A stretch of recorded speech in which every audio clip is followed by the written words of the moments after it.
बिहार की मुख्य विपक्षी पार्टी राष्ट्रीय जनता दल आरजेडी को इस विधानसभा चुनाव में बड़ा झटका लगा।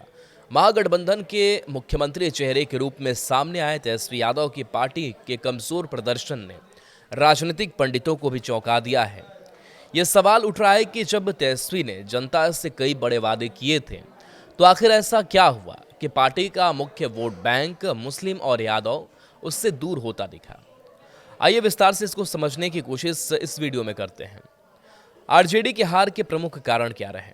तो नतीजों और रुझानों के अनुसार महागठबंधन की मुख्य सहयोगी आरजेडी इस बार काफ़ी कम सीटों पर सिमट गई, जबकि कांग्रेस जो है उसने भी बहुत बुरा परफॉर्म किया।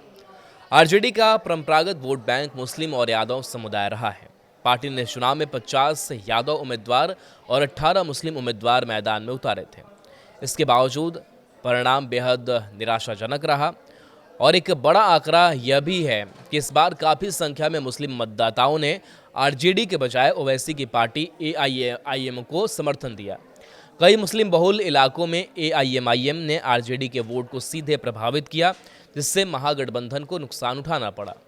दूसरा महत्वपूर्ण कारण यह रहा कि मुस्लिम मतदाताओं का झुकाव कई सीटों पर जेडीयू की ओर भी गया।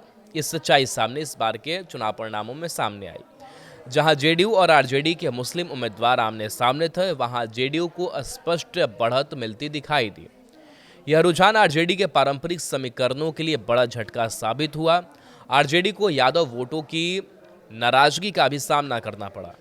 जिन सीटों पर यादव मतदाता निर्णायक भूमिका निभाते थे, वहां इस बार वोटों का बिखराव देखा गया। इसके साथ ही जनसुराज पार्टी का पहली बार मैदान में उतरना भी महागठबंधन के लिए सिरदर्द बना, क्योंकि उसने कई जगहों पर विपक्षी वोट काटे। इसके अलावा राज्य और केंद्र की सत्ताधारी सरकार ने अपनी योजनाओं के माध्यम से जातीय राजनीति की परंपरागत धारणाओं को काफ़ी हद तक प्रभावित किया। नीतीश कुमार की योजनाओं से लाभान्वित होने वाले यादव सहित अन्य समुदायों और जातीय समूहों का झुकाव एनडीए की ओर बढ़ा। इसका सीधा असर आरजेडी और महागठबंधन के वोट शेयर पर पड़ा। तेजस्वी के नेतृत्व में आरजेडी 3 चुनाव लड़ चुकी है, 2015, 2020 और 2025। साल 2015 में आरजेडी और नीतीश कुमार साथ थे और इस गठबंधन को जीत मिली थी। आरजेडी 80 सीटों के साथ सबसे बड़ी पार्टी बनकर उभरी थी। 2020 में आरजेडी ने कांग्रेस के साथ मिलकर चुनाव लड़ा और नीतीश कुमार बीजेपी के साथ आ गए थे। इस चुनाव में भी आरजेडी 75 सीटें जीतकर सबसे बड़ी पार्टी बनकर उभरी, लेकिन 2025 का चुनाव उनके नेतृत्व में आरजेडी के लिए 2010 की तरह रहा। 2010 में भी आरजेडी को महज 22 सीटों पर ही जीत मिली थी और इस बार भी इसी के आसपास जो जीत है वो मिली। ऐसे में सवाल उठता है कि अब आरजेडी का क्या होगा? क्या तेजस्वी यादव वो मुकाम हासिल कर पाएंगे जो लालू यादव को 90 के दशक में मिला था?